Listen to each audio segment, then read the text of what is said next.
तो ऐसा यहाँ पर इंतजाम किया गया था जैसे हम दंगाई हो, हम दंगा करने वाले हो। इस तरह का जिस चीज ने हमें और अपमानित करके और आहत किया। आज सरहुल है सरना धर्मावलंबियों का सबसे बड़ा त्योहार, लेकिन जहां इस त्योहार में सरना धर्मावलंबी उत्साह के माहौल में रहते हैं, कई लोग हैं जो रांची के सिरमटोली स्थित केंद्रीय सरना स्थल पर धरने पर बैठे हैं, विरोध कर रहे हैं।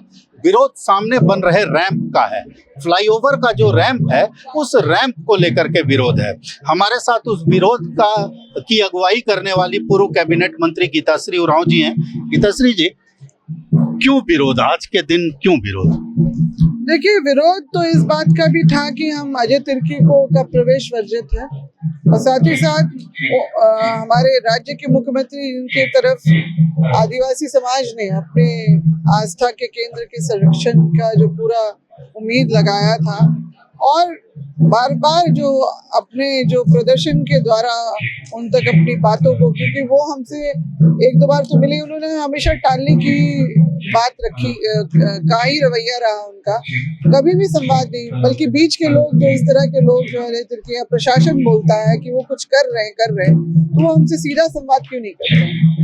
तो संवेदना उनकी हम लोग को कहीं ना कहीं हमारे अपने इस मुद्दे पे नहीं दिखी, इसीलिए विरोध के रूप में। और अभी 30 हम लोग सवाल छोटा जवाब करेंगे, मतलब कहीं ना कहीं भरोसे का संकट दिखाई दे रहा है मुख्यमंत्री और आप लोगों के बीच। जी बिल्कुल, भरोसे का ही है ये सारा कुछ जो। लेकिन आप लोगों ने तो जम के साथ दिया था, सरना धर्मावलंबियों ने चुनाव में साथ दिया, बातों पर भरोसा किया। बिल्कुल बिल्कुल बिल्कुल, हमने तो उनको पूरा जो है अपना जो एक होता है ना गद्दी पे दोबारा इसलिए बिठाया था कि हमारी चीजों को संरक्षण मिलेगा, अन्य हर चीजों के साथ साथ जो अन्य जो रोजगार की बातें होती है उसमें हमारा, देखिए, आदिवासियों का बहुत पुराना इतिहास है और हमारी जो परंपराएं, संस्कृति बिल्कुल बहुत प्राचीन काल से हमारी चली आ रही है, उसी का हिस्सा ये भी है। उस व्यवस्था की खरीदी हुई जमीन नहीं है।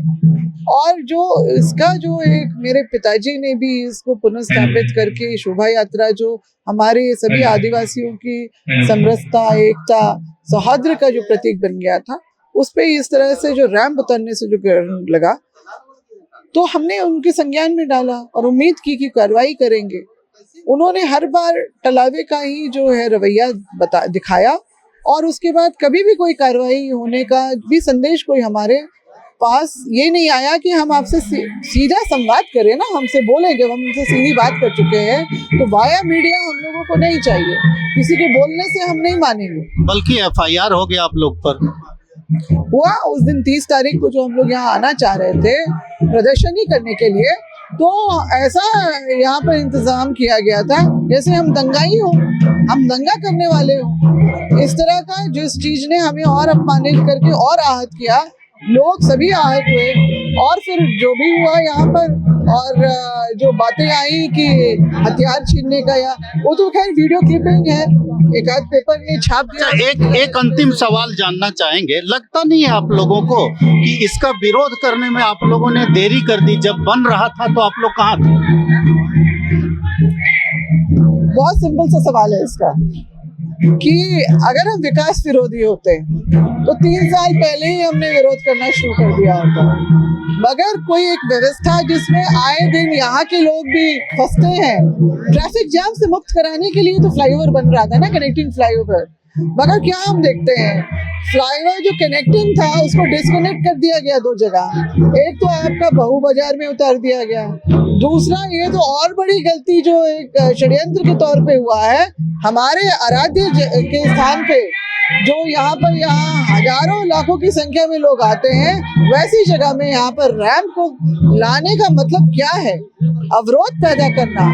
अगर महाकुंभ के मेले में अगर वहाँ की सरकार के सारे दावों के बावजूद भी, इंतजामात के बावजूद भी अगर वहाँ पर भगदड़ मच सकती है, वहाँ पर हादसे हो सकते हैं, हादसे का शिकार लोगों की मौत हो सकती है, तो क्या हम उसी का इंतजार करें? क्योंकि हम लोगों का तरीका सीधा चल के आने का नहीं है। नाचते गाते देखते आते हैं लोग, पूरा मेन रोड वैसे ही आते हैं और यहाँ घुसने का भी परिक्रमा करते हुए ऐसे सारा हमारी पद्धति अलग है। इसलिए तो अंग्रेजों ने हमें जब आज़ादी से पहले 1871-72 में जब सेंसस का काम शुरू किया तो आदिवासियों को हमारे इन्हीं सब चीजों के चलते अलग कॉलम कोड हमारे लिए तैयार किया गया, जो आज़ादी के बाद 51 से लेके 2011 तक था। मगर सरना सनातन ये एक है, आदिवासी हिंदू ही तो है, अलग से कॉलम कोड क्यों कहते हुए इन लोगों ने भाजपा ने हमारा कॉलम कोड हटा दिया है, कागजों में हमारी पहचान मिटा दी है। आज की डेट में हमारी गिनती बतौर इस देश के नागरिक नहीं है। बताइए इससे बड़ा अपराध क्या हो सकता है? तो गीताश्री जी का साफ तौर पर कहना है कि ये मामला सिर्फ फ्लाईओवर का नहीं है, मामला इसके पीछे की बड़ी राजनीति का है और उसी राजनीति का विरोध कहीं न कहीं आदिवासी संस्कृति को मिटाने की जो राजनीति है, उस राजनीति का विरोध ये लोग कर रही हैं और हमेशा करती रहेंगी। भारत एक्सप्रेस के लिए कैमरामैन धर्मेंद्र के साथ मधुकर आनंद, रांची।